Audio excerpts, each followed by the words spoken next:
कृष्णाय वासुदेवाय हरये परमात्मने प्रणतः क्लेशनाशाय गोविन्दाय नमो नमः। वसुदेवसुतं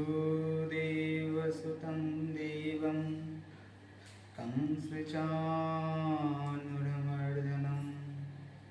देवकी परमानन्दं कृष्णं वन्दे जगद्गुरुं। तप्तकाञ्चन गौराङ्गी राधे वृन्दावनेश्वरी कृष्णानुसुते देवी तं नमामि हरिप्रिये। वृन्दायै तुलसीदेव्यै प्रियायै केशवस्य च कृष्णभक्ति पदे देवी शतवत्यै नमो नमः। व्यासाय विष्णुरूपाय व्यासाय विष्णवे नमः वै ब्रह्मनिधये वसिष्ठाय नमो नमः। निगमकल्पतरुर्गलितं फलं सुखमुखादमृतं द्रवसंयुक्तं पिबत भागवतं रसमालयं रसिका भुवि भावुकाः। यन्तः प्रजन्तुमनपेतपेतकृत्यं दैपायनविरहकातराजुआवः पुत्रेति तन्मयोदर्वविनीतो तं सर्वभूतेषु मुनिमानुतस्मै। वाञ्छाकल्पतरुर्व्यश्च कृपासिन्धुभ्यैव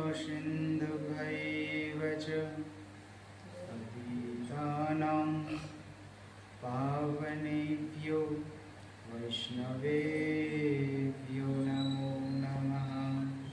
वैष्णवेभ्यो नमो नमः। वैष्णवेभ्यो नमो नमः।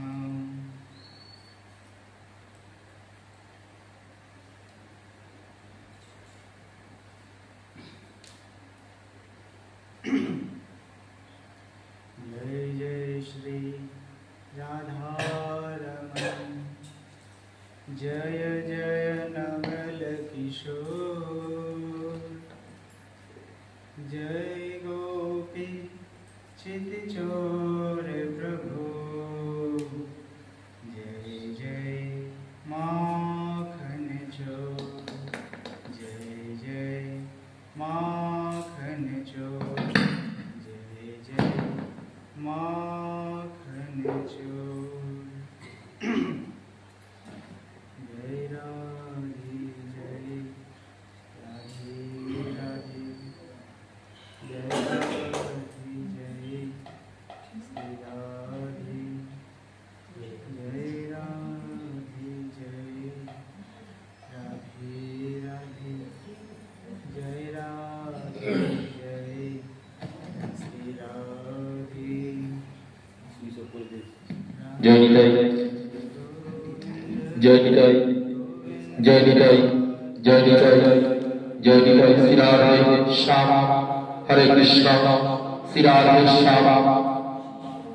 गोविंद राधे गोपाल राधे राधे राधे गोविंद गोविंद राधे राधे राधे गोविंद गोविंद राधे गोविंद राधे गोपाल राधे राधे राधे गोविंद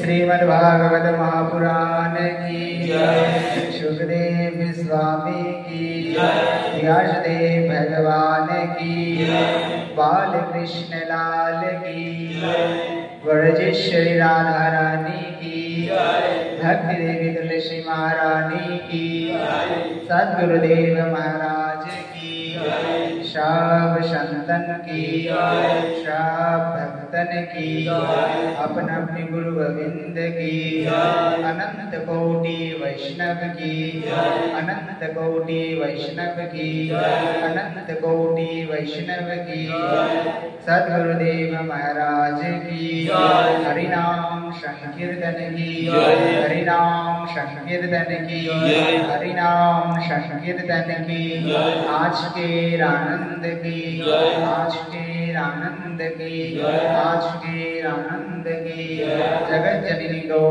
माता की जगत जननी गौ माता की जगत जननी गौ माता की जय जय श्री राधे श्याम निताय गौर हरि बोल। जय राधे। तो आज আমরা সাপ্তাহিক ভাগবত অনুষ্ঠানের পঞ্চম দিবস প্রারম্ভ করতে চললাম। বিগত 4 দিনে আমরা ভগবানের ভক্তি কিভাবে করতে হয়, সুখদেব গোস্বামী মহারাজের মুখশ্রিত বাণীর মাধ্যমে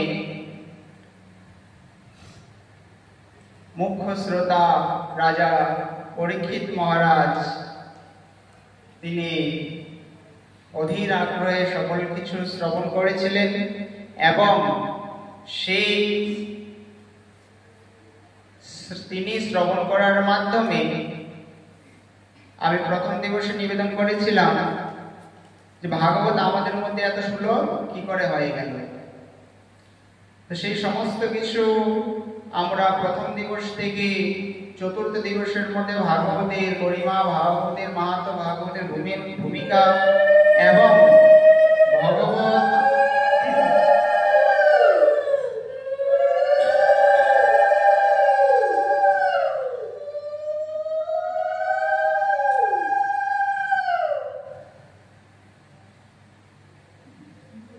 আমাদের মনুষ্য জন্মের উদ্দেশ্য ইত্যাদি আমরা সকল কিছু বর্ণনা করেছি, শ্রবণ করেছিলাম। কাল আমরা শ্রবণ করেছি ধর্মের বংশের সহিত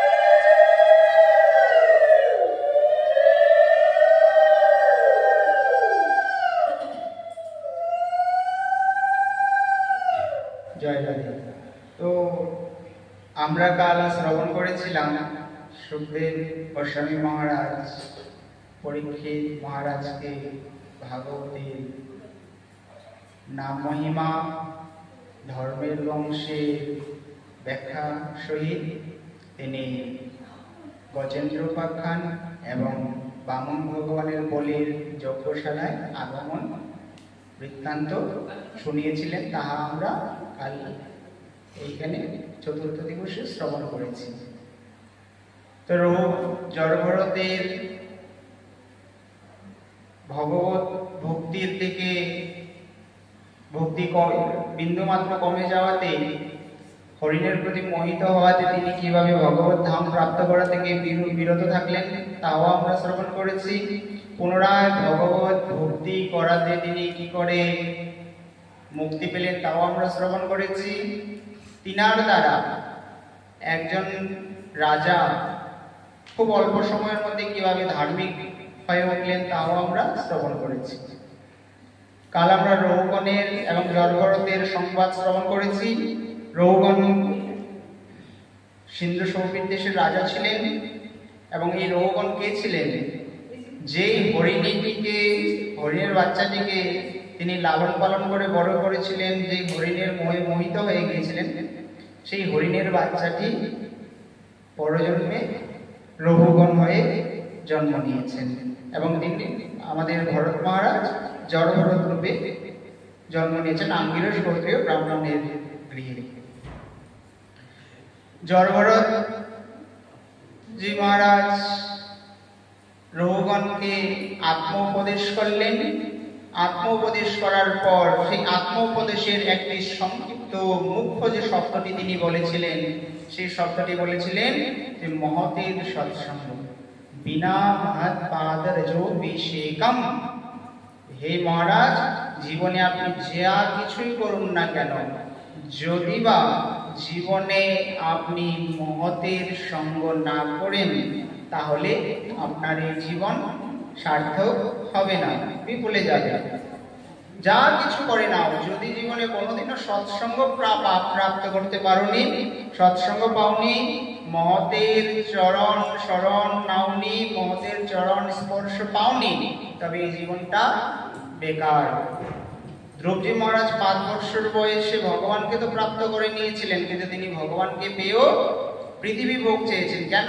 কারণ তিনার মধ্যে সৎসঙ্গ ছিল না, তিনি সৎসঙ্গ পাননি। ভগবানের দর্শন তো পেয়েছেন, কিন্তু সৎসঙ্গ পাননি।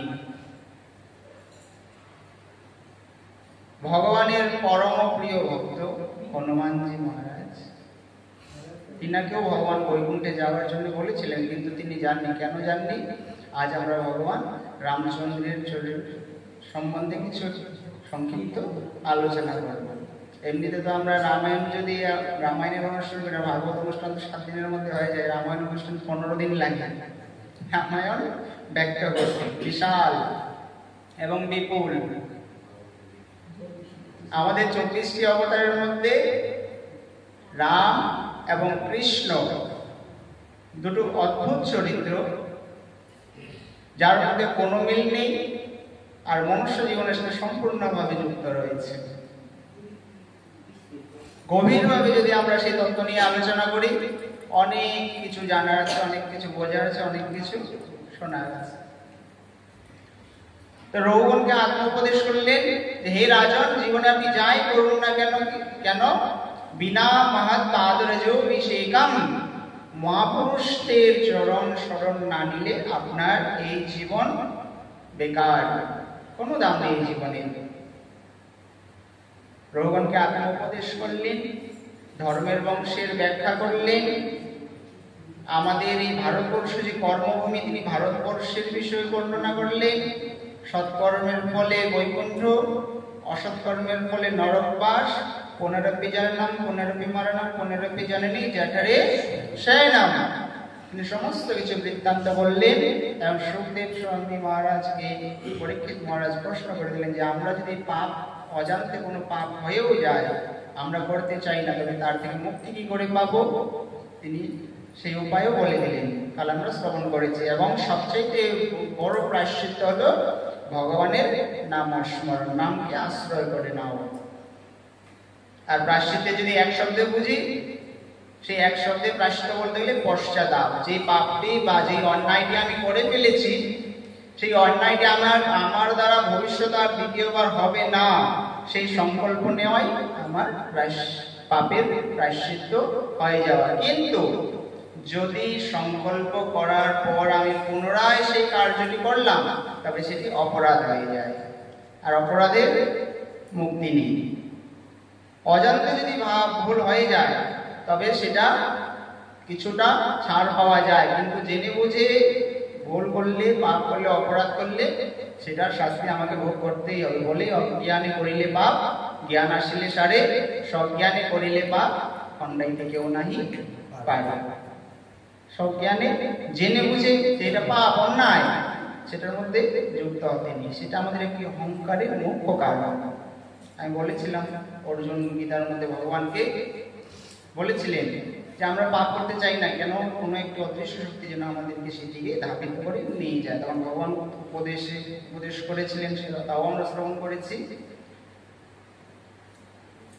আমি যে প্রথম দিবসে বলেছিলাম যে বেদ উপনিষদের সার্থকতা হলেন শ্রীমদ্ ভাগবত মহাপুরাণ। সমস্ত কিছু সারতত্ত্ব এখানে লুকিয়ে রয়েছে। গীতার মধ্যে তুমি যা পাবে তার বিস্তারিত বিবরণ এই ভাগবতের মধ্যে ব্যাসদেব বর্ণনা করে গেছেন। আমরা কাল গজেন্দ্র উপাখ্যান বলে শ্রবণ করেছিলাম। গজেন্দ্র উপাখ্যান পরীক্ষিতকে সুখদেব গোস্বামী মহারাজ কেন শ্রবণ করিয়েছিলেন, কি উপদেশ দিয়েছিলেন? তিনার আত্মবলের অহংকার ছিল, আমি বনের রাজা, অহংকার। ভগবান শক্তি তো দিয়েছিল, সঙ্গে তিনার মধ্যে অহংকার ছিল। সেই অহংকারকে ভগবান দমন করার জন্য এবং সেই পাপী গ্রাহক যা অভিশপ্ত প্রাপ্ত হয়েছিলেন তাকে মুক্তি দেওয়ার জন্য ভগবানের বলে এক ঢিলে দুই পাখি শিকার করে। ভগবান এক ঢিলে দুই পাখি শিকার করে দিলেন। গজেন্দ্রের অহংকারকে ভঙ্গ করে দিলেন, মোহকে ভঙ্গ করলেন এবং গ্রাহককে মুক্তি প্রদান করলেন। তখন তিনি কি বললেন? আপাবল তপবল और बाहुबल चौथो बल है दाम सूर्य कृपा से सब विधि हारे को हरिराम। যখন তুমি দেখবে সব দিক থেকে তুমি হেরে গেছো, তখন তুমি কেবল হরিনামের আশ্রয় নিয়ে নাও।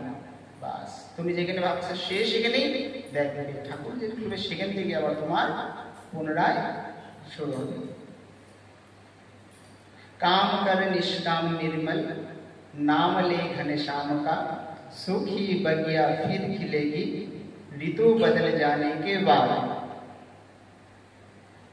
प्रेम के मंजिल के राही कष्ट पाते हैं जरूर, पर बीज फलते हैं सदा मिट्टी में मिल जाने के बाद। তুমি বীজ একটিকে সিন্ধুকের মধ্যে ঢুকিয়ে রাখো, কাম নেই, ফলবে? কখনোই না। তাকে মাটিতে মিলতে দিলাম, মিশতে দিলাম। এই প্রেমের পথিকে যে চলেছে সেই কষ্ট পেয়েছে। এমন একজন চরিত্র আমরা খুঁজে পাই না যে ভগবানের সাথে প্রেম করেছে আর সে কষ্ট পায়নি। খুব কম দেখা যায়। যদি ওতপ্রোতভাবে ভগবানের সাথে যুক্ত হয়েছে, তার জীবনে দুঃখ কষ্ট এসেছে। ভগবান স্পষ্ট ভাষায় বলে, যে করে আমার আস আমি তার করি সর্বনাশ, তবুও যদি না ছেড়ে আস আমি তার দাসাম দাস। স্পষ্ট শব্দে আমাদের মীরাবাইকে আমরা দেখিনি, কম কষ্ট পেয়েছে জীবনে। প্রহ্লাদকে দেখিনি, কম কষ্ট করেছে। এত দুঃখ কষ্ট পেয়েও তিনি ভগবানের নামস্মরণ ত্যাগ করেন, ভগবানকে ভগবানের চিন্তন থেকে বিরত থাকেন। একজন ব্যক্তিকে বাঁচানোর জন্য ভগবান নৃসিংহ অবতার ধারণ করেছে, অবতার নিয়েছে একজনকে বাঁচাবার জন্য। সেটা চারটে কেন কথা, সাধারণ কথা তো নয়। আর কারোর জন্য এসেছিল, কার জন্য? শুধু প্রভু। কতটুকু গভীর ভক্তি তার মধ্যে থাকতে হবে। সেই কাম করো নিষ্কাম এবং নির্মল ভাবে কর্ম করে যাও, তার মধ্যে কোনো কামনা রাখতে নাই। সকলের প্রতি কর্তব্যপরায়ণ হও এবং ভগবানের প্রতি প্রেম রাখো। নিজ ইন্দ্রিয় সুখ প্রেম কামের ইচ্ছা, কৃষ্ণ ইন্দ্রিয় সুখ প্রেমের ইচ্ছা। সমস্ত ইন্দ্রিয় যখন আমাদেরকে নানান দিকে ধাবিত করবে, তখন ধাবিত হব অবশ্যই। ভালো কিছু খেতে চাইছে অবশ্যই ভালো কিছু দিব, কিন্তু একার মধ্যে না, ভগবানকে দিয়ে তারপর করবো। যা কিছু ভোগ করো ভগবানকে দিয়ে ভোগ করো, সেটা বন্ধন কারো হবে না, সেটাই মুক্তির কারণ। যা কিছু হবে ভক্তির, সাংসারিক ব্যক্তির ভক্তির প্রধান উৎস। না চাইলেও তোমার দ্বারা ভক্তি হয়ে যাবে। কিভাবে? তুমি সংসার প্রতিপালন করার জন্য যা যা কিছু কর্ম করছো, সেটা সর্বাগ্রে তোমার জন্য না করে তোমার ঠাকুরজির কাছে লাগিয়ে দাও। ভালো কিছু আনলে ঠাকুরজিকে দিয়ে পাও ভক্তি, বস্ত্র আনলে ঠাকুরজিকে দাও, তারপর নিজে পড়ো, ভক্তি হয়ে গেল। তুমি উঠেছ, ঠাকুরজিকেও জাগিয়ে দাও, হয়ে গেল ভক্তি। তুমি স্নান করেছো, এসে ঠাকুরজিকে একটু জল চুবিয়ে দাও, হয়ে গেল ভক্তি। সাংসারিক জীবনে আমাদের 4টি বর্ণাশ্রমের কথা বলেছিলাম। 4টি বর্ণাশ্রম অনুসারে আমাদের আচার্যগণ ভিন্ন ভিন্ন মতে ভক্তির উপদেশ করে গেছেন। সাংসারিক ব্যক্তির জন্য উত্তম ভক্তি হলো কি, সে সংসারের কর্মে যা শাস্ত্রে নির্দেশ দেওয়া আছে, সাংসারিক ব্যক্তির যাহা কর্ম শাস্ত্র নির্দেশ অনুসারে সেই কর্মের মধ্যে থেকে নাম জপ করাই সেই সাংসারিক ব্যক্তির প্রধান কর্তব্য এবং ধর্ম। একবার বৈকুণ্ঠপতি নারায়ণ তিনি মন্দ মন্দ হাসছেন। সেই সময় নারদ মুনি বৈকুণ্ঠে পৌঁছলেন, ভগবানের সান্নিধ্যে গেলেন। গিয়ে দেখলেন পৃথিবীর একজন জীবকে, মনুষ্যকে দেখে ভগবান হাসছে। একজন কৃষককে দেখে তিনি হাসছেন। তো বলল যে হাসার কারণ, বলে দেখো দেশে আমার কি সুন্দর নাম নিচ্ছে। নারদ মুনির মনে একটু অভিমান চাপে, সে কখনো কখনো নিচ্ছে, তাকে দেখে এত আনন্দিত, আর আমি সারাদিন দিবারাত্র অষ্টপ্রহর আমি শুধু নারায়ণ নারায়ণ করে যাই, আমার দিকে তো কোনোদিন হাসেননি আপনি। আর সে তো কখনো কখনো নিচ্ছে, তার দ্বারা আপনি এত প্রসন্নিত, এই ভেদভাব কেন? এবার ভগবান তার সংখ্যাকে তো নিবারণ করতে হবে, যেমন প্রশ্ন জাগিয়েছে। নারদ মুনিকে বললেন যে বিনাতি ছাড়ো, 2টো তৈলের বাটি নিয়ে আসো। তৈল যেন পরিপূর্ণ থাকে, একদম টুকুটুকু, যেন একটু ফুল রাখার জায়গা না থাকে। ফুল একটি দেবে, 1 ফোঁটা তেল বাইরে পড়ে যাবে, এতটুকু পরিপূর্ণ ছিল। নিয়ে আসলো। আসার পর তিনি একটি সীমা বেঁধে দিলেন যে তুমি তেলের বাটি 2টো হাতে নিয়ে যাবে, ওই সীমানা থেকে ঘুরে আসবে, দেখবে 1 বিন্দু যেন তৈল তোমার হাতে না আসে, বাটির বাইরে, পাত্রের বাইরে যেন না পড়ে। যদি পড়ে তাহলে তোমার ভক্তি বেকার। এবার নারদ মুনি তো পুরো ভয়ে কম্পিত। সারা জীবনের ভক্তি 1 মুহূর্ত নাম ছাড়া থাকিনি, আর 1 মুহূর্তে আমার ভক্তি সব বিফলে যাবে, কিছুতেই 1 বিন্দু তৈল আমি বাইরে পড়তে দেব না। তিনি কি করলেন, তৈলের বাটি 2টো হাতে নিয়ে সেই সীমানা থেকে ঘুরে আসবেন। আসার পর যখন ভগবানের সামনে এসে দাঁড়ালেন, তখন তিনি প্রফুল্লিত হয়ে ভগবানকে বলছেন যে আমি পরীক্ষায় পাস হয়ে গেছি। তখন ভগবান জিজ্ঞাসা করলেন যে তুমি যে তৈলের বাটি পাত্রটি নিয়ে এই সীমানা থেকে ঘুরে আসলে, যতটুকু সময় তোমার লাগলো, ততটুকু সময়ের মধ্যে তুমি কতবার আমার নাম স্মরণ করেছিলে? কতবার আমার নাম স্মরণ করেছিলে? বললো যে আমি 2টো একসাথে করবো কি করে, আমার তো ধ্যান তৈলের বাটিতে ছিল, যে 1 বিন্দু তৈল যদি বাইরে পড়তো আমার সম্পূর্ণ জীবনের ভক্তি নষ্ট হয়ে যেত, তো তাতেও আমি হতে দিতে পারতাম না। তখন ভগবান বলল যে এই হলো তোমার আর সাংসারিকের মধ্যে ভেদ। তোমার অষ্টপ্রহর নাম স্মরণ করা তোমার কর্ম, কিন্তু তার কর্ম কেবল সংসারের কর্তব্য পালন করা। সে সংসারের কর্তব্য পালন করার পরেও আমার নাম স্মরণ করছে, তার চাইতে আর তার কাছে আমার কাছে আনন্দের আর কি হতে পারে। যদি আমাকে চাষি বানিয়ে ভগবান পাঠিয়েছে, চাষ না করে পৃথিবী চলবে? সব তো না খেয়ে পেতে মরবে না?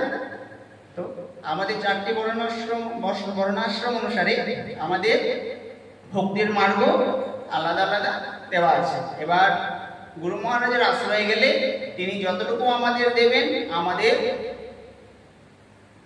পরিস্থিতি বুঝে তিনি আমাদের ভজন দেবেন। সেই ভজনের মধ্যে থেকে নিজের দিনকে অতিবাহিত করাই ভক্তি। এবং আমি 4টি বর্ণাশ্রমের যা গুণ রয়েছে, কেবলমাত্র সংসার ধর্মে থেকেও সেই 4টি গুণকে পালন করা যায়।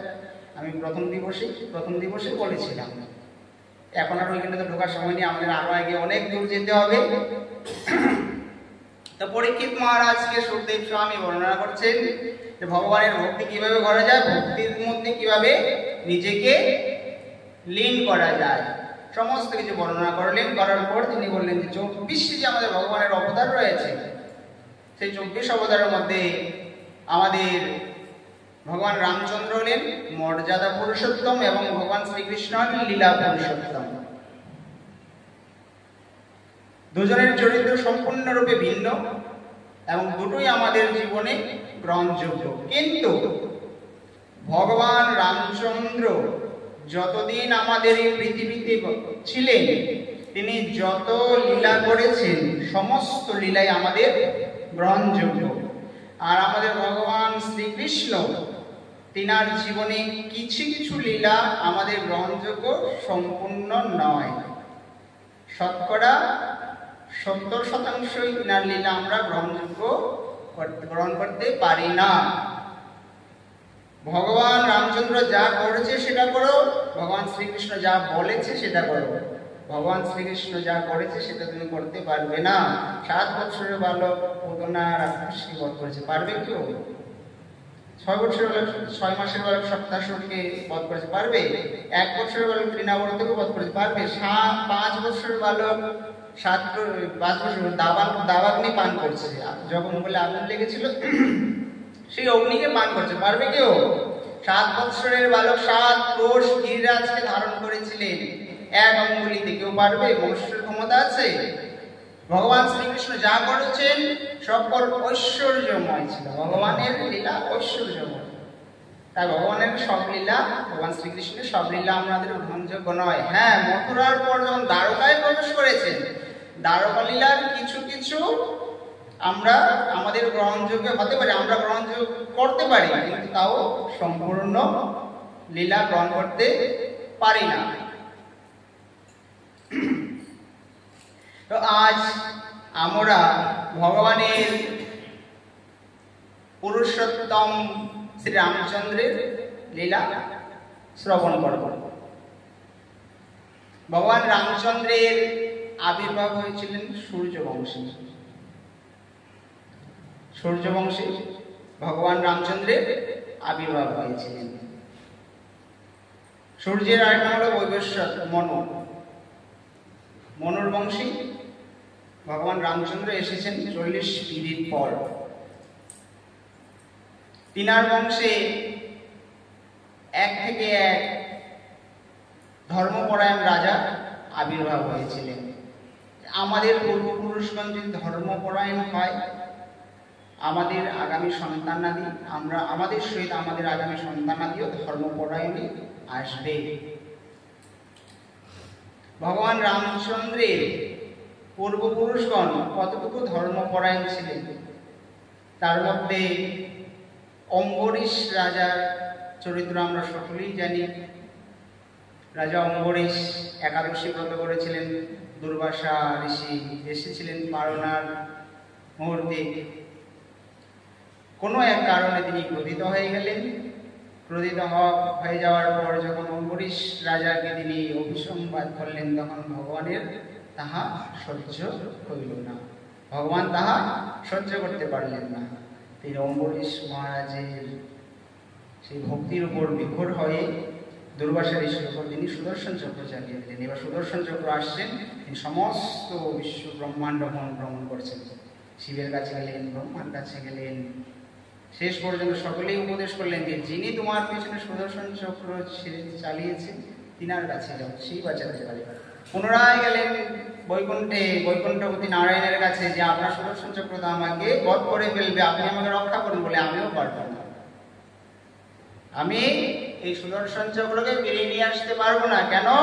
কারণ যদি আমি আমার জন্য সুদর্শন চালনা করতাম তবে আমি ফিরিয়ে নিয়ে আসতাম। আমি আমার জন্য করি না, আমি আমার ভক্তের জন্য করেছি। তুমি পুনরায় যাও অম্বরীশের কাছে, যদি অম্বরীশ তোমায় ক্ষমা করে দেয় তবেই আপনি সুদর্শন চক্রের তাপ থেকে নিজেকে মুক্ত করতে পারবেন। তখন ভগবান বলেছে, আহম ভক্ত পরাধীনা অস্বতন্ত্রী বুদ্ধি চক্র। আমি ভক্তের পরাধীন, আমার স্বতন্ত্রতা নেই, আমিও স্বতন্ত্র নই, আমি ভক্তের পরাধীন হয়ে থাকি। ভক্ত চারটিখানি কথা নয়, ভক্তে হওয়া। ভক্ত হলে ভগবানও তার দাসত্ব স্বীকার করে। ভক্তি করতে গেলে কোন পরিস্থিতিতে কিভাবে আমাদেরকে দিন ব্যতীত করতে হবে আমরা বিগত 3 দিনে তাহাই শ্রবণ করেছি। যদি বা আমরা সেগুলোকে ধারণ করে রাখতে পারি, মনে রাখতে পারি, সেই মার্গ আমরা অবলম্বন করতে পারি, তবে নিশ্চিত রূপে আমি, আমার আগামী পুরুষগণ ভক্তপরায়ণ নিশ্চিত রূপে হবে, তাতে কোনো সন্দেহ জাগবে না। যদি বা তা পূর্ণ সত্য না হতো তবে ভাগবতীর গরিমা, ভাগবতের মাহাত্ম্যে এত কিছু ভাগবতের নামে বর্ণনা করা কিছুতেই হতো না।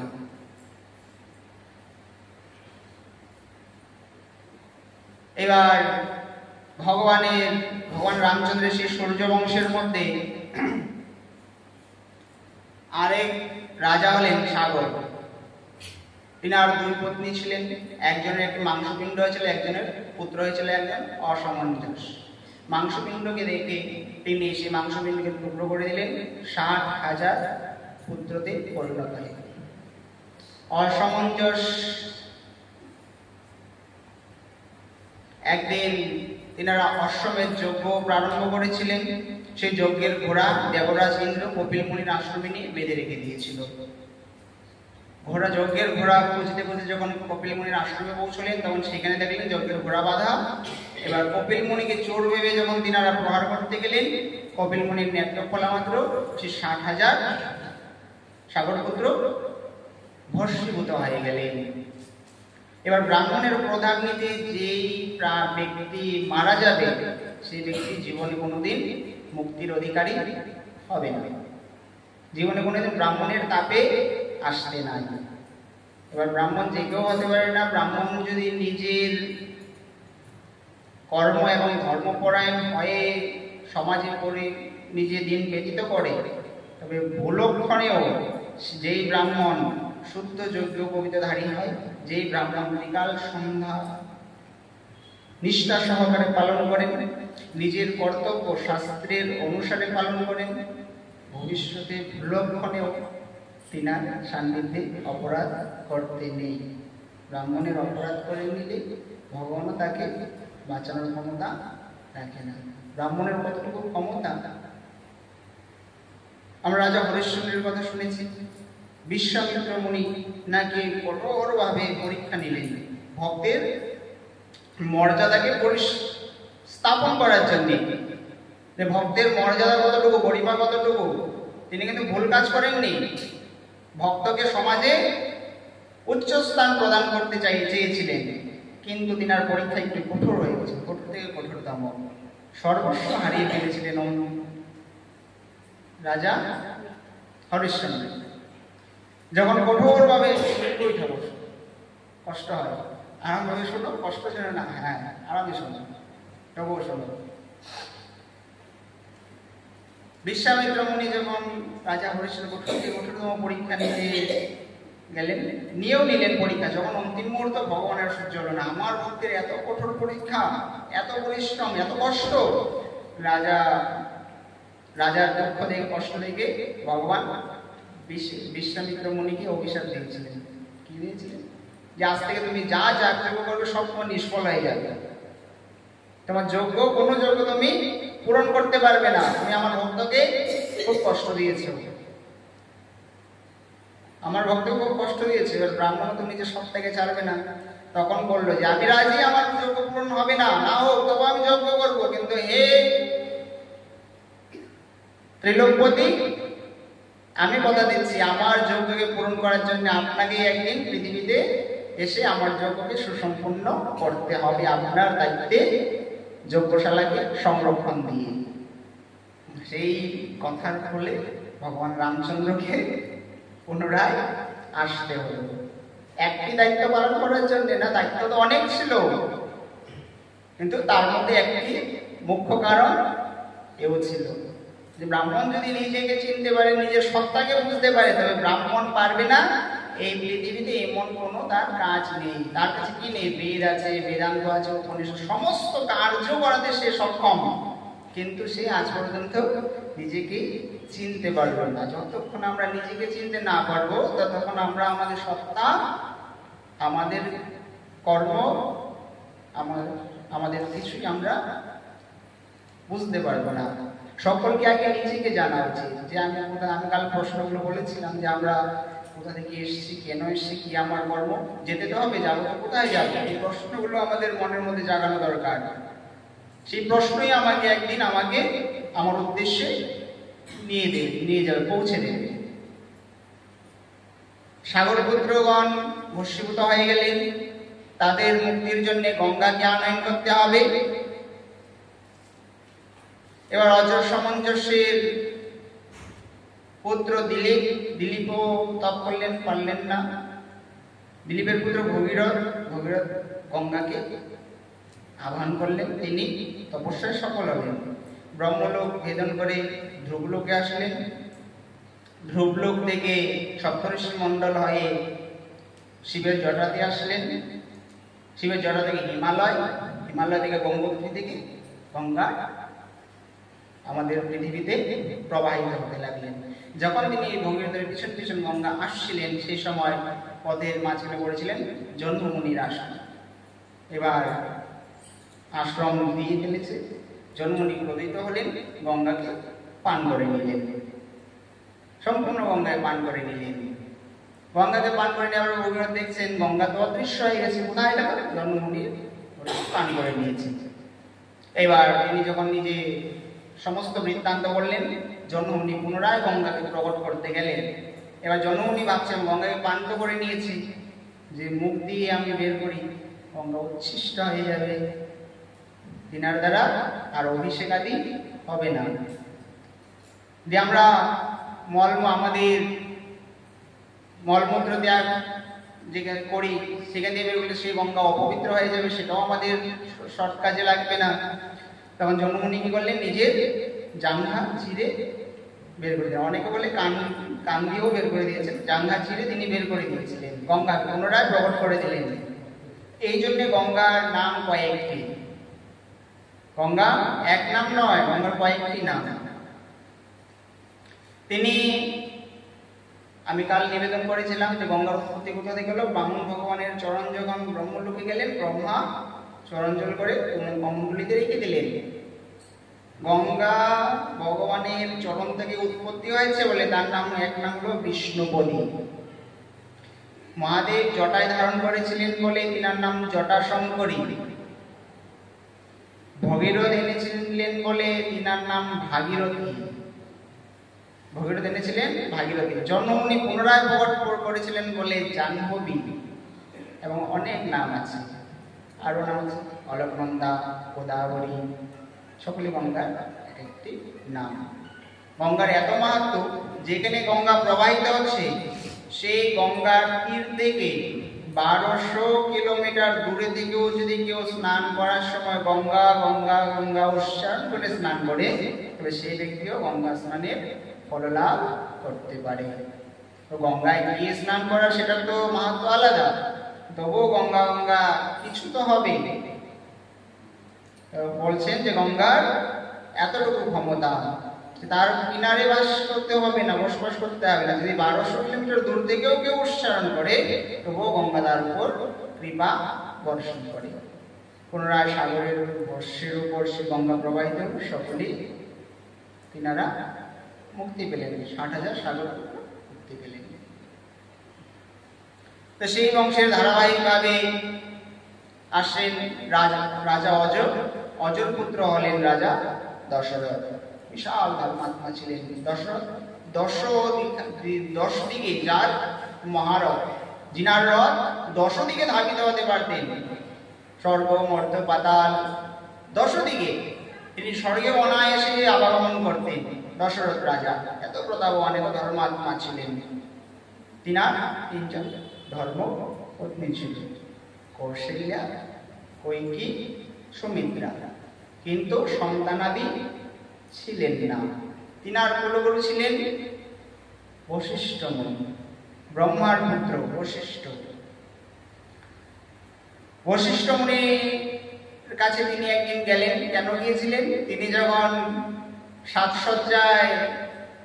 সাজসজ্জার স্নান আদি সেরে দর্পণের সামনে দাঁড়িয়ে তিনি সাজসজ্জার রাজবেশ ধারণ করছিলেন, সেই সময় একটি শুধু পাকা চুল দেখেছিলেন। পাকা চুল থেকে তিনি বুঝে নিলেন যে আমার বৃদ্ধাকে আমি প্রবেশ করে গিয়েছি এবং আমার কোনো উত্তরাধিকারী নেই। তাই দেখে তিনি পুনরায় তিনার কুলগুরু বশিষ্ঠ মুনির আশ্রমে পৌঁছে গেলেন রাজা দশরথ। বশিষ্ঠ মুনির কাছে গিয়ে রাজা দশরথ যখন তিনার মনের ব্যাকুলতা আকাঙ্ক্ষা বললেন, তখন বশিষ্ঠ মুনি বললেন যে আপনার ঘরে 4 জন পুত্র আসবে, আপনার ঘরে 4 জন পুত্র আসবে, তার মধ্যে সাক্ষাৎ একজন পরব্রহ্মের অংশ আসবে। যে হে দশরথ, আপনার ঘরে আমি পৌরোহিত্য কার্য এই জন্যে দায়িত্ব নিয়েছিলাম, আপনার ঘরে পরব্রহ্ম নারায়ণ অবতীর্ণ হবে বলে, নয়তো পৌরোহিত কর্ম হোক উত্তম কর্ম নয়। পৌরোহিত কর্ম ও উত্তম কর্ম কিন্তু নয়, সেটা কেবল ব্রাহ্মণ নিজের কর্তব্য পালন করে যায়, সেটার দ্বারা ব্রাহ্মণের কখনো মুক্তি সম্ভব নয়। সে কর্তব্য পালন করে, আর কারণ কর্তব্য পালন করেও তো সে মুক্তি হতে পারে, কেন হবে না? তার বিপরীতে তিনি অর্থ নিচ্ছেন কি না? সারাদিন শান্তি সস্তান করে আসলেন, পুজো করলেন, যে মুহূর্তে যজমান ব্রাহ্মণকে দক্ষিণা দিয়ে দিলেন, কারণ ব্রাহ্মণের কি কর্তব্য? এই পুজোর ফল সমস্ত যাহা আমি অর্জন করেছি সমস্ত কিছু আমি আমার যজমানকে প্রদান করে দিলাম। যে মুহূর্তে আমি তো ব্রাহ্মণ, পুজো করলো ব্রাহ্মণ, আরতি করলো ব্রাহ্মণ, যজ্ঞ করলো ব্রাহ্মণ, তো যজমান তো কিছু করেনি, করেছে কি? শুধু জুগিয়েছে। ব্রাহ্মণ নিজের মধ্যে নিল, নিজের মধ্যে ধারণ করে রাখলো, যেই মুহূর্তে যজমান পৌরোহিতকে দক্ষিণা দিল, সেই পূজার ফলস্বরূপ ব্রাহ্মণ সমস্ত কিছু যা কিছু পূর্ণ ফল রয়েছে সমস্ত কিছু যজমানকে অর্পণ করে দিতে বাধ্য। আর না তো সে দক্ষিণাই নেবে না, পুজোর পর দক্ষিণা না দিলে বলে না পুজো সফল হবে না, কিছু দিয়ে দিতে হবে না, তো সম্পূর্ণ ব্রাহ্মণই নিয়ে চলে গেল। এই জন্য দক্ষিণা আমাদের শাস্ত্রে নির্ধারণ করা হয়েছে, বলা হয়েছে যে পুজোর শেষে যে আমরা দক্ষিণান্তর করি, দক্ষিণা দাও, দক্ষিণার মাহাত্ম্য হলো যে দক্ষিণা দিতে হবে, পুজোর পরে দক্ষিণা না দিলে সেই পুজো কখনো সফল হবে না। বিশ্বামিত্র এই বশিষ্ঠ মুনি বললেন যে পৌরোহিত্য কর্ম আমি এই জন্যে আপনার ঘরে স্বীকার করেছিলাম, আপনার ঘরে পরব্রহ্ম নারায়ণ আসবে বলে। পরব্রহ্ম নারায়ণ আপনার নিয়ে যদি অবতীর্ণ হয়, তাহলে আপনার সাথে যারা যারা যুক্ত থাকবে তারা অনায়াসে ভগবত ধাম প্রাপ্ত হয়ে যাবে, যে যুক্ত থাকবে সেই বংশের সাথে। তখন রাজা দশরথ পুত্র কামিষ্টি যজ্ঞর আয়োজন করলেন।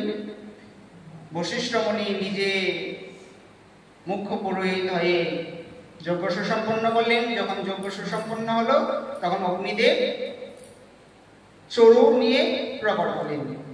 এবার চড়ুর পাত্র দিয়ে দিলেন, বললেন রাজা দশরথ তিন পাটরানীকে ভাগ করে দিয়ে দিন, তার দ্বারা তিনাদের গর্ভধারণ হবে, সন্ততিবার গর্ভধারণ হবে এবং পুত্র সন্তান জন্ম নেবে। তারপর রাজা দশরথ প্রথমে কৌশল্যা মাতার হাতে দিলেন চড়ু, কৈকেয়ী মাতার হাতে দিলেন, সুমিত্রা মাতার হাতে দিলেন। সুমিত্রা মাতার হাতে যখন চড়ু পাত্র দিলেন, তখন একটি বাজ এসে সেই চড়ু পাত্র উড়িয়ে নিয়ে চলে গেলেন। এবার বাজ উড়িয়ে নিয়ে চলে গেলেন, সুমিত্রা মাতার হাত খালি হয়ে গেল। এবার চড়ু না পেলে তো তিনি সন্তান সম্ভব হবেন না। কৌশল্যা মাতার থেকে আধা চড়ু সুমিত্রা মাতাকে দিলেন, কৈকেয়ী মাতার থেকে আধা চড়ু সুমিত্রা মাতাকে দিলেন। আধা আধা দুজনের থেকে প্রাপ্ত করাতে তিনি দুটো বালক জন্ম দিলেন, যার নাম ছিল শত্রুঘ্ন, লক্ষ্মণ এবং শত্রুঘ্ন। ভগবান রামচন্দ্র ছিলেন কৌশল্যা মাতার পুত্র, ভরত ছিলেন কৈকেয়ী মাতার পুত্র, জ্যেষ্ঠ দুই পুত্র। এবং লক্ষ্মণ এবং শত্রুঘ্ন ছিলেন সুমিত্রা মাতার দুই সন্তান। সুমিত্রা মাতা তখনই কথা দিয়েছিলেন, এই চড়ু পাবার ফলে যদি আমার দুটো সন্তান হয়, তবে এক সন্তানকে কৌশল্যা মাতার সন্তানের সেবায় যুক্ত করে দেব, আরেক সন্তানকে কৈকেয়ী মাতার সন্তানের সেবায় যুক্ত করে দিবেন বলেছিলেন। দুটো সন্তান হলো, লক্ষ্মণকে রামচন্দ্রের সেবায় লাগালেন এবং শত্রুঘ্নকে ভরতের সেবায় লাগিয়ে দিলেন। এবার সন্তান সম্ভব হলো চৈত্র মাস শুক্লপক্ষ নবমী তিথি, মঙ্গলবার। কি বার ছিল? মঙ্গলবার। বেলা দ্বীপ্রহর, মধ্যগগনে, আকাশের মধ্যগগনে সূর্যদেব রয়েছেন। সেই সময় একটি বন্ধ ঘরে কৌশল্যা মায়ের গর্ভ থেকে শঙ্খচক্র গদাপদ্মধারী রূপে ভগবান রামচন্দ্র আবির্ভূত হলেন। বলে রাজা রামচন্দ্র ভগবান কি জয়। ভগবান রামচন্দ্রের যখন আবির্ভাব হয়েছিলেন তখন তিনি শঙ্খচক্র গদাপদ্মধারী রূপে আবির্ভূত হয়েছিলেন। ভগবান রামচন্দ্রের জন্মের বৃত্তান্ত লীলা কেবলমাত্র কৌশল্যা মাতাই জানেন। পীতাম্বরধারী শঙ্খচক্র গদাপদ্ম চতুর্ভুজ নিয়ে রামচন্দ্র ভগবান প্রকট হলেন। তখন তো নাম রামচন্দ্র হয়নি, কিন্তু আমরা তো জানি রামচন্দ্র রূপে প্রকট হয়েছে। যখন এই মুহূর্তে প্রকট হলো, সেই মুহূর্তেই জয়ধ্বনি দেওয়াটা কর্তব্য। ভাগবতের প্রত্যেক লীলায় রয়েছে যার চরিত্রে প্রবেশ করব তিনার জয়ধ্বনি দিয়েই প্রবেশ করতে হবে, জয়ধ্বনি দিতেই হবে। কেননা নিদ্রা দেবী খুব প্রবল, বাধা দেবে। জয়ধ্বনি দিলে তবে আমাদের একটু চেতনা আসে, তবে আমরা শ্রবণ করতে সক্ষম হই। ভাগবতের নিয়ম রয়েছে, যখন যে চরিত্রে প্রবেশ করে জয়ধ্বনি উচ্চস্বরে আমাদের শব্দধ্বনিও করতে হবে। ভগবান শ্রীকৃষ্ণের যখন জন্মলীলায় প্রবেশ করবো তখন উচ্চস্বরে উলধ্বনি হবে। অনেক জায়গায় আবার শঙ্খ বাদনও করে, উচ্চস্বরে ধ্বনি করে। তো ভগবান যখন আবির্ভূত হলেন তখন কৌশল্যা মাতা বলছে যে আমি তো আপনাকে সন্তান রূপে চেয়েছিলাম, আপনি তো পিতা রূপে আমার গর্ভে আমার গৃহে আবির্ভূত হয়ে গেলেন। তিনি অনুরোধ করলেন 4 হাত সরিয়ে দিতে। তিনার অনুরোধে 4 হাত সরালো। বললে এবার বালক তো 6 ফুটের থাকবে না, বালক 6 ফুটের থাকবে, কমপক্ষে একজন ব্যক্তির লম্বাই তো কমসে কম 6 ফুট থাকবে। সেই কালে তো আরো বিশাল গায়ে হতো। বৃন্দাবনে যারা গিয়েছো, মথুরাতে ভগবান এই নন্দবাবার ভবন যিনারা দর্শন করেছে, তো নন্দবাবার ভবনে এখানে কৃষ্ণ ঝোলায় ঝুলত। এই জায়গা দর্শন করে আবার গাড়িতে বসো, 10 মিনিটের রাস্তা অতিক্রম করে যাও 84 খাম্বা, তার থেকে 10 মিনিটের রাস্তা অতিক্রম করে যাও যমুনার তীরে নন্দবাবার আরেক দরজা, একটি সামনের দিকে একটি পিছনের দিকে। তো গাড়িতে আমরা গাড়ি করে বসে যেতে 10-20 মিনিট সময় লাগে। এত বড় নন্দবাবার ভবন ছিল, নন্দরানী প্রতিনিয়ত সেই ভবনের এই মাথা থেকে ওই মাথা আবাগমন করতো। তো তিনারা কতটুকু দীর্ঘ কায় দেহ হবে, তিনাদের দেহ কত দীর্ঘ কায় হবে, তবেই না এত বড় রাজমহল হয়েছে। এই জায়গার সেবা, মুখ্য দুয়ারের সেবা করতে করতে তো পিছনের দুয়ার সেবায় পৌঁছতে মাস পার হয়ে যাবে। বিশাল সেই নন্দবাবার ভবন। কখনো অনুধাবন করেছে কেউ? দর্শন তো করে ঘরে এসে যায়। বৃন্দাবন আমরা যা দেখছি ভৌতিক বৃন্দাবন, সেটা বৃন্দাবন নয়। সেইখানে পৌঁছবার পর একাগ্র চিত্তে চিন্ময়তায় দ্বারা যে বৃন্দাবনকে আমরা চিন্তন করবো, সেই হলো আসল বৃন্দাবন। অনেকে যায় গিয়ে বলে বৃন্দাবন কি নোংরা, এই গোবর করে দেখে মোষ এই গাদা, আমাকে বলে কি হয়েছে, কি নোংরা কি নোংরা। বলে বৃন্দাবন তো দর্শন করতে যাওনি, গিয়েছো তুমি। বলে শকুনের নজর কোথায় থাকবে? কুয়ার জলে থাকবে, পুষ্কুনির জলে থাকবে, সমুদ্রের জলও থাকবে না, থাকবে কোথায়? ভাগায়, তাই না? স্পষ্ট ভাষা যেটা, শকুনের নজর সব ভাগাড়ের দিকেই থাকবে। তো ওগুলো দর্শনার্থীও নয়, ভক্তও নয়।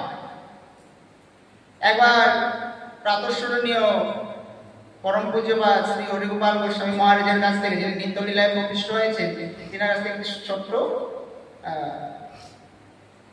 গল্প আমি শুনেছিলাম, শ্রবণ করেছিলাম, যে কার ভাব কিরকম।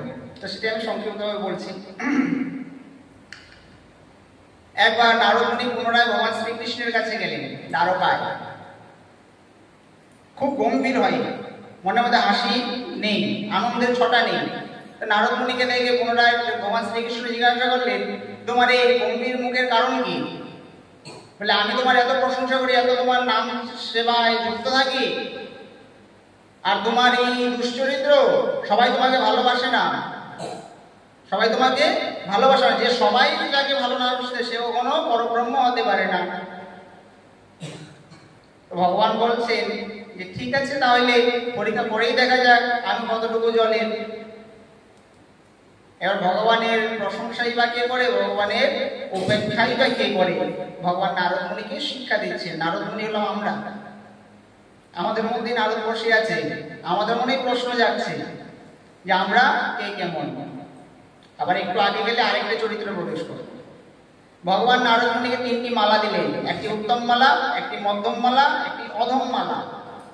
বলে 3টি মালাকে একজনের কাছে বেচতে হবে, নিয়ে যাও, যেই কিনবে একজনই কিনতে হবে, একজনই সেটা ধারণ করতে হবে। মূল্যের কোনো নির্ধারণ নেই, যা মূল্য দেয় তাই, কিন্তু কিনতে হবে এক ব্যক্তি, পড়তে হবে, ধারণ করতে হবে এক ব্যক্তি। এবার সেই সময় ভারতবর্ষের সম্রাট ছিলেন দুর্যোধন, খুব ধনী ব্যক্তি, তার কাছে যায় আর কোথাও যাওয়ার দরকার হবে না। যখন তিনি দুর্যোধনের কাছে গেলেন, গিয়ে বললেন যে আমি এসেছি আপনার কাছে একটি বিশেষ কাজে। দুর্যোধন বলে, কি কাজ? তখন তিনি বৃত্তান্ত বলেন যে আমার কাছে 3টি মালা রয়েছে, আপনাকে কিনতে হবে এবং এটা আপনাকে ধারণ করতে হবে। বলে 3টি কেন? বলে একটি উত্তম মালা, একটি মধ্যম মালা, একটি অধম মালা। যখন অধম মালা বললেন, দুর্যোধন ভাবলেন আমি সারা ভারতবর্ষের রাজা, আর আমি অধম মালা আমার নিজের গলায় ঝোলাবো? কখনোই নয়। তিনি বললেন যে উত্তম মালাটি আপনি আমার গলায় পরিয়ে দিন, মধ্যম মালাটি আমার প্রিয়ের গলায়, শকুনি মামাই হোক, মা মন্ত্রী তো বিদুর ছিলেন, মন্ত্রীকে তো পড়াবেন না, বিদুরের সাথে বন্ধ না, কংস মামাই ধরো, কংস মামাই পরিয়ে দিন। আর যে অধম মালাটি রয়েছে সেটা আমার কোনো সেবায়ীদের গলায় আপনি দিয়ে দিন। এবার ভগবান শ্রীকৃষ্ণ কি বলেছিল? একজনের গলায় পরাবে। এখন 3 ব্যক্তি এসে গেল, উত্তম, মধ্যম এবং অধম। নারদ মুনি বলল না, বেচা যাবে না। এবার পুনরায় গেলেন পঞ্চপাণ্ডবের কাছে। ইন্দ্রপ্রস্থের রাজা ছিলেন, ইন্দ্রপ্রস্থ সে সময় নির্মাণ হয়ে গিয়েছিল। ইন্দ্রপ্রস্থে যখন পৌঁছলেন, রাজা যুধিষ্ঠির একজন ঋষিকে যেভাবে আদর সমাদর দিয়ে আপ্যায়ন করতে হয়, যথাযথভাবে নারদ মুনিকে আপ্যায়ন করে নিজের সিংহাসন রাজমহলে বসালেন। বসানোর পর তিনি সাদর অভিনন্দন জানিয়ে নারদ মুনিকে জিজ্ঞাসা করলেন যে হে মুনিবর, আপনার আসার কারণটি বলুন। পুনরায় তিনি বৃত্তান্ত বললেন যে আমার 3টি মালা রয়েছে, মূল্যর কোনো নির্ধারণ করা নেই, আপনি 3টি মালা কিনতে হবে এবং আপনাকেই ধারণ করতে হবে। বলে 3টির কারণ মাত্র, বলে একটি উত্তম মালা, একটি মধ্যম মালা, একটি অধম মালা। ভগবানের সেই শর্ততায় পুনরায় নারদ মুনি বলেন যে এই 3টি মালা একজনকে ধারণ করতে হবে, নির্দেশ দেওয়া হয়েছে। তখন বলল যুধিষ্ঠির মহারাজ বললেন যে আমি ভগবানের কথা রাখতে পারলাম না। কেন?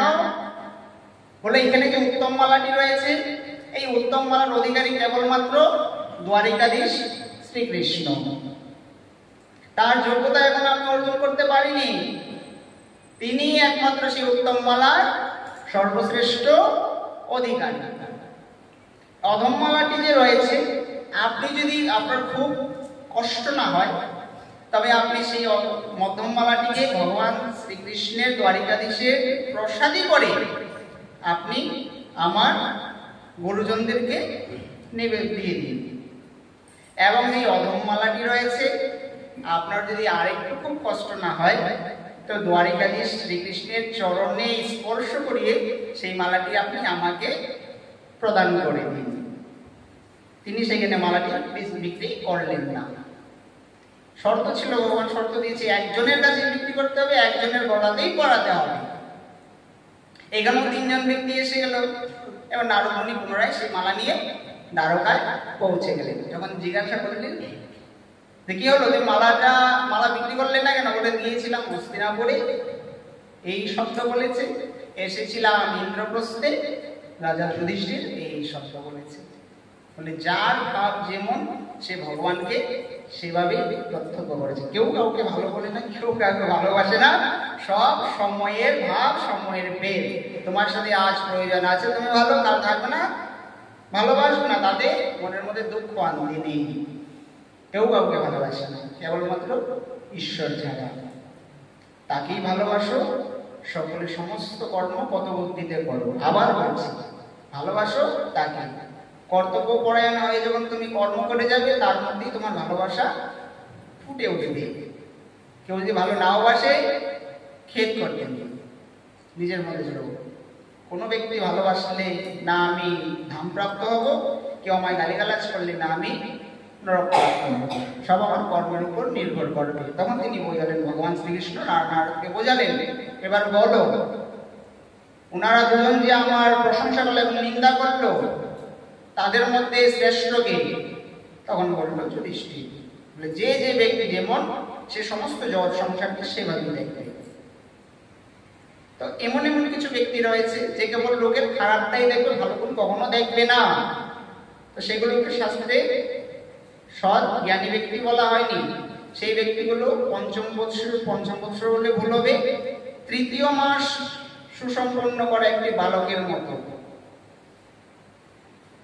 মাতৃদুগ্ধ তো পান করছেন, বেঁচে আছেন মায়ের কৃপায়, কিন্তু লাথিও মারছে আবার মাকে, কিন্তু তাতেও মা প্রতিক্রিয়া করে না।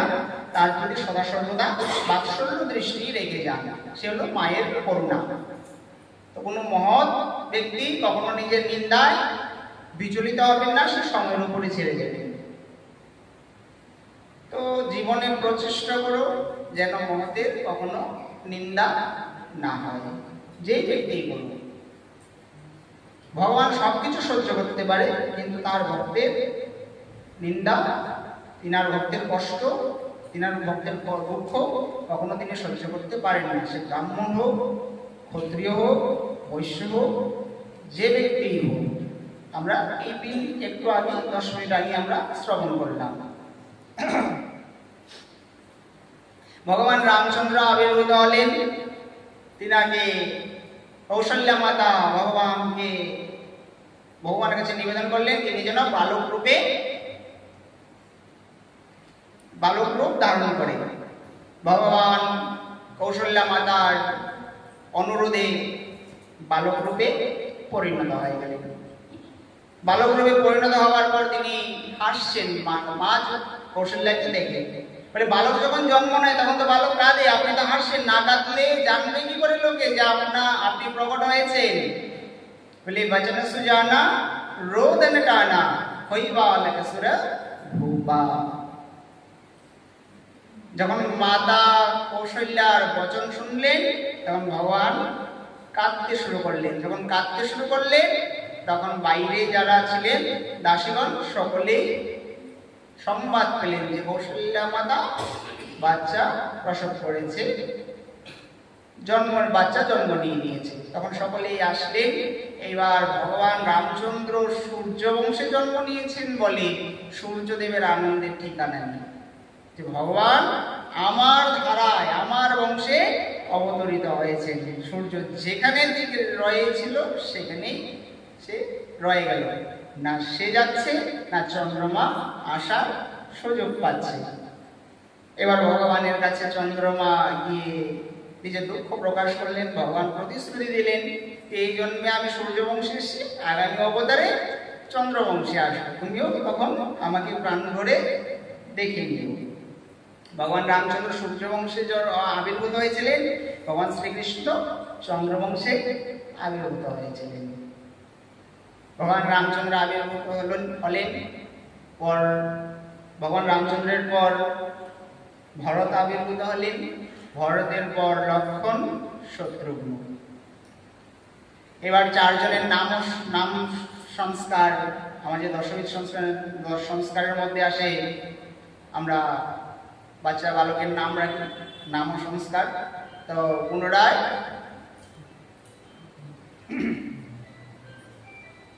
পুনরায় বশিষ্ঠ মুনিকে আমন্ত্রণ জানালেন, তিনি আসলেন।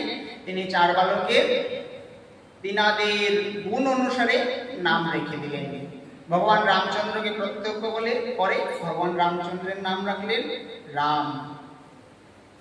যার নাম নিলে জীব আরাম এবং বিশ্রাম অনুভব করবে, সেই হলো নাম রাম। রাম নামে অপার শান্তি। যার নাম উচ্চারণ মাত্র জীব নিজেকে আরাম এবং বিশ্রাম অনুভব করে। তার নাম রাম রাখলেন। দশরথের দ্বিতীয় পুত্রের নাম ভরত রাখলেন, তৃতীয় পুত্রের নাম লক্ষণ রাখলেন, চতুর্থ পুত্রের নাম শত্রুঘ্ন রাখলেন। ধীরে ধীরে বালক বড় হচ্ছে। বড় হওয়ার পর গুরুকুলে প্রবেশ করালেন। গুরুকুলে প্রবেশ করার পর ক্ষত্রিয় ধর্ম অনুসারে যজ্ঞোপবীত সংস্কার ইত্যাদি সুসম্পন্ন হলো। এবার গুরুকুলে তিনারা সকলেই বেদশাস্ত্র এবং অস্ত্রবিদ্যা, বেদশাস্ত্র ব্রাহ্মণের মুখ্য, অস্ত্রবিদ্যা আদি ক্ষত্রিয়ের মুখ্য, অস্ত্রবিদ্যা আদি তিনারা শিখতে শুরু করলেন, অধ্যয়ন করতে শুরু করলেন। বিশ্বামিত্র মুনি তিনাদের ছিলেন শিক্ষাগুরু। অস্ত্রবিদ্যায় পারঙ্গত হলো বিশ্বামিত্র মুনি সর্বস্ব ভগবান রামচন্দ্রকে অস্ত্রবিদ্যা সুনিপুণ করে দিলেন। পুনরায় তিনারা 16 বৎসরের বালক পুনরায় অযোধ্যাতে ফিরে আসলো। আসার পর একদিন বিশ্বামিত্র মুনি সেই যে ভগবানকে বলেছিল যে আমার যজ্ঞ সফল করার জন্য আপনাকে আসতে হবে, আজ এসে গেল সেই দিন। বিশ্বামিত্র মুনি দশরথ রাজার কাছে আসলেন। এসে যখন নিজের মনের ভাব ব্যক্ত করলেন, দশরথ রাজা পুত্রকে যেতে দিতে চাইলেন না, বললেন আমি যাচ্ছি। আমার 16 বৎসরের বালক কি করে যাবে? আমি যাচ্ছি, আমি আপনার যজ্ঞশালাকে সংরক্ষণ দেব। ভগবান পুনরায় বিশ্বামিত্র মুনি বললেন যে না, রামকেই যেতে হবে, রামের দ্বারাই আমার যজ্ঞ সংরক্ষিত হবে। অনেক অনুনয় বিনয়ের পরে রামচন্দ্র চললেন বশিষ্ঠ মুনির বিশ্বামিত্র মুনির সাথে। বিশ্বামিত্র মুনির সাথে চলে যাওয়ার সময় সেইখানেও তো ভগবানের করণীয় অনেক কিছু ছিল, অনেক লীলা লুকিয়ে ছিল। তিনি বিশ্বামিত্র মুনির যজ্ঞকে সংরক্ষণ দিলেন। যে রাক্ষস দানবাদীর দ্বারা সেই যজ্ঞ সংরক্ষিত ছিল তাদেরকে বধ করলেন। পুনরায় তিনারা যখন ভ্রমণে বেরোলেন, ভ্রমণ করতে করতে একটি ঋষির আশ্রম প্রত্যক্ষ করতে পারলেন। সেই ঋষির আশ্রম ছিল গৌতম ঋষির আশ্রম। ঋষি বসবাস করতেন এবং সেই ঋষির আশ্রমটি গৌতম ঋষি পরিত্যক্ত করে দিয়েছেন। যখন এই ঋষির আশ্রমের বৃত্তান্ত জানতে চাইলেন, ঋষি আশ্রম পরিত্যাগ করে দিয়েছে, তবুও যেন সেই ঋষির আশ্রম থেকে একটি উজ্জ্বল তেজময় কিরণ বিকিরণ হচ্ছে। আশ্চর্যভাবে দেখলেন। তিনি গুরুদেবকে জিজ্ঞাসা করলেন, গুরুদেব এই আশ্রমের মাহাত্ম্য কি? সেই বৃত্তান্তে বিশ্বামিত্র মুনি বললেন এই আশ্রম হলো গৌতম ঋষির আশ্রম। গৌতম ঋষির স্ত্রীর নাম অহল্যা ছিল। অহল্যা ব্রহ্মার সৃষ্টিতে সর্বশ্রেষ্ঠ সুন্দর নারী ছিলেন। ব্রহ্মা যখন অহল্যাকে সৃষ্টি করেছিলেন, সেই সময়কালে সর্বশ্রেষ্ঠ পরমা সুন্দরী ছিলেন অহল্যা। তাকে যেই দেখত সেই মোহিত হয়ে যেতেন। কিন্তু যে যত সৌন্দর্যবান হবে, যে যত ঐশ্বর্যবান হবে, তার জন্য সেরকম বরই নির্ধারণ করতে হবে।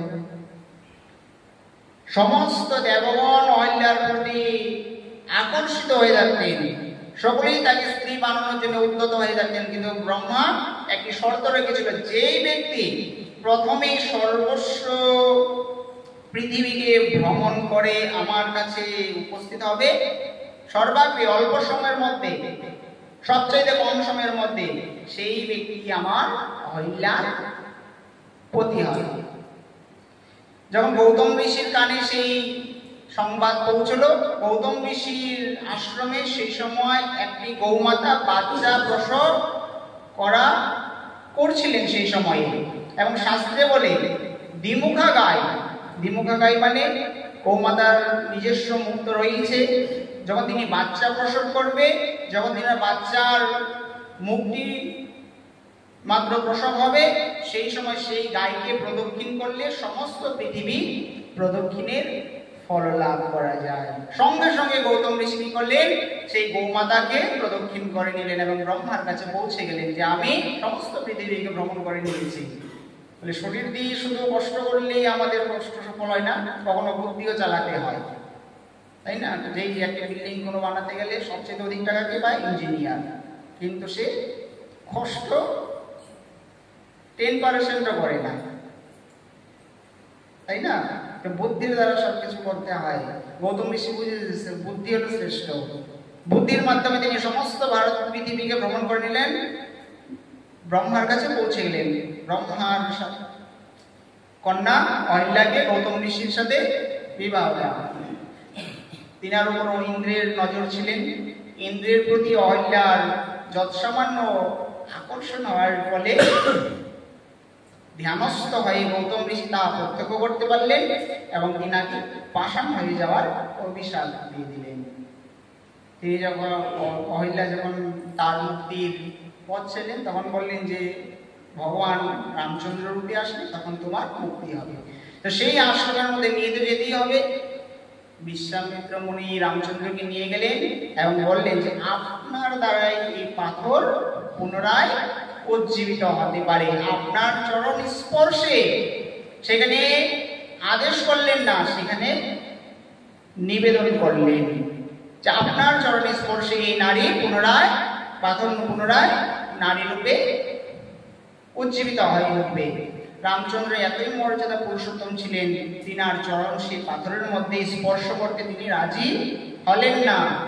প্রাচীন ভারতে আমাদের নারীর সম্মান এত উচ্চায় ছিল। মনুশাস্ত্রের মধ্যে বললে यत्र नाट्यस्तु पूज्यन्ते रमन्ते देवता यत्र नैतास्तु पूज्यन्ते सर्वस्तत्र फलाक्रिया। নারীর সম্মান সর্বাগ্রে ছিল, খুব ঊর্ধ্বগামী ছিল। রামচন্দ্র ভগবান পবনদেবকে আদেশ করলেন যে হে পবনদেব, এই কার্যের মধ্যে আপনি আমাকে সাহায্য করুন। আমি যখনই আমার চরণ পাথরে শিলায় স্পর্শ করার জন্য উঠাবো তখন আপনি আপনার তেজের বলে আমার পায়ের ধুলা আপনি সেই পাথরের মধ্যে স্পর্শ করিয়ে দেবেন। তবু নিজের চরণ তিনি স্পর্শ করলেন না, মর্যাদা পুরুষোত্তম ছিলেন। এবার একজন ঋষির স্ত্রীকে কিভাবে নিজের পায়ের দ্বারা স্পর্শ করবে? সেই পবনদেবকে যখন তিনি অনুরোধ করলেন, আদেশ করলেন, তখন সেই পবনদেব রামচন্দ্রকে সাহায্য করলেন অহিল্যাকে পুনরায় উজ্জীবিত করার জন্য। রামচন্দ্রের পদধূলার স্পর্শে সেই পাষাণ পুনরায় নারীতে পরিণত হলো এবং তিনি ধাম স্বধাম গমন করলেন। এবার ধীরে ধীরে বশিষ্ঠ মুনির সাথে সমস্ত ভারতবর্ষ ভ্রমণ করতে লাগলেন। ভ্রমণ করতে করতে তিনি জনকপুরীতে গিয়ে পৌঁছলেন। সেই সময় সীতার স্বয়ংবর ছিল। সীতার যখন স্বয়ংবর ছিল সেই সময় ভারতবর্ষের সমস্ত রাজা মহারাজাদেরকে আমন্ত্রিত করা হয়েছিল, কিন্তু দশরথকে আমন্ত্রণ করা হয়নি। অযোধ্যাতে নিমন্ত্রণ পাঠায়নি। দশরথ জনক রাজার মনের মধ্যে ভয় ছিল। আগে ছোট্ট একটি ঘটনা ঘটে গেছে, যার ফলে জনক রাজার মনের মধ্যে অযোধ্যার প্রতি একটি ভয় ঢুকে গেছে। সংক্ষেপে ছুঁয়ে যায়, জনকপুরীতে একটি বিশাল সুন্দর একটি ভাটিকা ছিল, যেখানে সমস্ত বৃক্ষ জ্বলে গিয়েছিল। সমস্ত সুন্দর ফুল ফল আদি যা বৃক্ষ ছিল সব কালো হয়ে গেছে, মানে পুড়ে গেলে যেরকম হয় সেরকম হয়ে গেছে। তখন শর্ত দিয়েছিলেন, একটি কোড় থেকে কাঁচা মাটির হাঁড়িতে যে জলগুলি বাগানের মধ্যে ছিটিয়ে দেবে, সঙ্গে সঙ্গে সেই অভিশাপ থেকে সমস্ত বাগান পুনরায় উজ্জীবিত হয়ে উঠবে। কেউ পারলেন না। অযোধ্যা থেকে দশরথকে আমন্ত্রণ জানিয়ে ধর্মাত্মা হতে হবে, বিশাল ধর্মাত্মা। না তো কাঁচা মাটির হাঁড়িতে কুয়ো থেকে জল তোলা মুখের কথা, এই তো জলের ডুবানোর সঙ্গে সঙ্গে এটা গলে যাবে। রাজা দশরথকে নিমন্ত্রণ বা আমন্ত্রণ পাঠালেন, ধর্মাত্মা ছিলেন।